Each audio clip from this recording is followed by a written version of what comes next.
La palabra de Dios es viva, eficaz y más cortante que toda espada de dos filos. Penetra hasta partir el alma y el espíritu, las coyunturas y los tuétanos, y discierne los pensamientos y las intenciones del corazón. Lo relata el escritor a los Hebreos en su capítulo 4 y verso 12. Alguien ha dicho acertadamente que indiferentemente de lo que uno piense de Pablo, el apóstol fue bastante lógico. Dios hace girar grandes puertas sobre bisagras pequeñas. Y aquí tenemos una de esas pequeñas bisagras, pero tenemos una gran puerta sostenida por ella. La palabra de Dios es viva y eficaz, produce energía y es más cortante que toda espada de dos filos. Un profesor, hablando a los estudiantes de un seminario, a estos jóvenes predicadores, les decía: recuerden que cuando ustedes prediquen la palabra de Dios, que es eficaz y muy afilada, pero que es una espada de dos filos, puede cortar en dirección a la congregación, pero por el otro lado va a cortar hacia el predicador. Por lo tanto, no prediquen ustedes nada que no se estén predicando a sí mismos. Este es un consejo que me he aplicado a mí mismo desde que Dios me dio la oportunidad y gracia de poder subirme a un púlpito.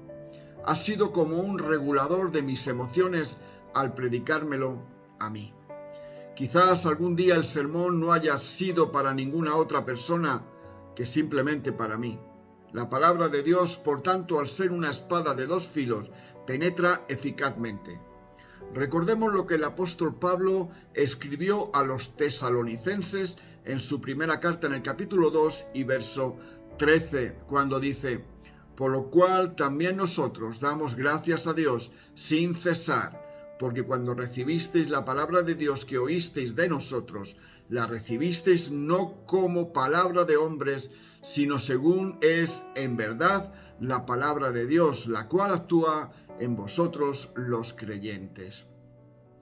Los tesalonicenses recibieron la palabra de Dios no simplemente como una palabra normal y corriente, sino como si saliera de la misma boca de nuestro Señor. Y en su segunda carta a los Corintios, el apóstol Pablo, en el capítulo 2 y verso 4, dice, cuando expone: ni mi palabra ni mi predicación fueron con palabras persuasivas de humana sabiduría, sino con demostración del Espíritu y de poder. Este es el propósito de la palabra de Dios, causar un efecto en nuestras vidas. Alguien también dijo: la palabra de Dios lo mantendrá apartado del pecado, o el pecado lo mantendrá apartado de la palabra de Dios.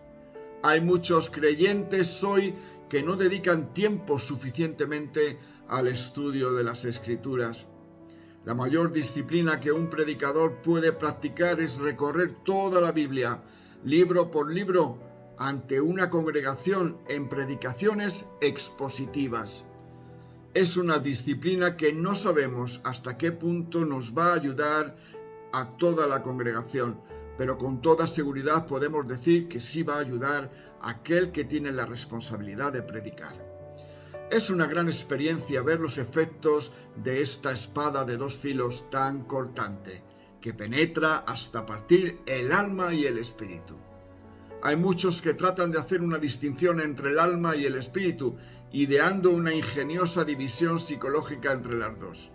También puede dividir las coyunturas y los tuétanos, es decir, que la palabra de Dios puede penetrar nuestra propia carne y hacer una distinción, como podemos ver en el Salmo 32:3, cuando el salmista nos dice: y discierne los pensamientos y las intenciones del corazón.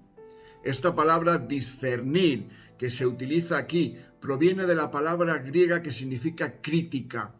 Hoy tenemos muchos críticos de la palabra de Dios. Sin embargo, la palabra es la que critica, nos critica a todos sin excepción. Ninguna persona está en una posición como para poder criticar o juzgar la palabra de Dios. Y hay muchas razones para ello, y una de ellas es que no hay otro libro igual que la Santa Biblia. La palabra de Dios fue escrita a lo largo de un periodo de más de 1500 años por aproximadamente 45 escritores diferentes, algunos de los cuales no se conocieron entre sí. Sin embargo, todos estuvieron de acuerdo, todos ellos presentaron la historia de una salvación gloriosa. Es el pecado quien mantiene hoy a las personas alejadas de Cristo. No son los problemas intelectuales frente al texto ni al relato bíblico, sino los problemas espirituales del corazón, los que mantienen a las personas separadas de Dios. Lo que hace la mano se debe a lo que la mente ya pensó. La mente tenía la acción de la mano controlada antes de que la mano actuara. En consecuencia, la palabra de Dios penetra en las profundidades del ser humano y trata con el mismo corazón. Nuestro Señor Jesús dijo en el Evangelio de Mateo capítulo 15 y verso 19 esto: porque del corazón salen los malos pensamientos, los homicidios, los adulterios, la inmoralidad sexual, los robos, los falsos testimonios y las blasfemias. Y hay aquí una lista tan larga de impurezas que no tendríamos tiempo en una reflexión, en un devocional, de exponerlas todas. Todo lo que hay en el corazón caído del ser humano. También dijo el profeta Jeremías en el capítulo 17 y verso 9 esto: engañoso es el corazón más que todas las cosas y perverso, ¿quién lo conocerá? Ningún ser humano puede conocerlo, pero Dios sí puede. La palabra de Dios desciende y trata con las vivencias más íntimas y ocultas de nuestro corazón.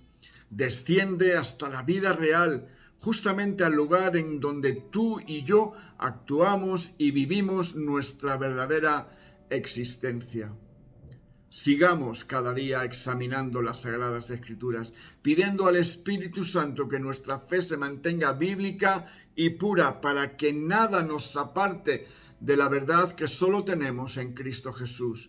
Y recuerda, todos somos luz en este mundo, porque Dios no está diciendo que lo vamos a hacer, sino que lo somos ya en este instante. Por tanto, brilla, porque esa es simplemente la finalidad de la luz. Que el Señor te guarde y te bendiga en este día. Amén.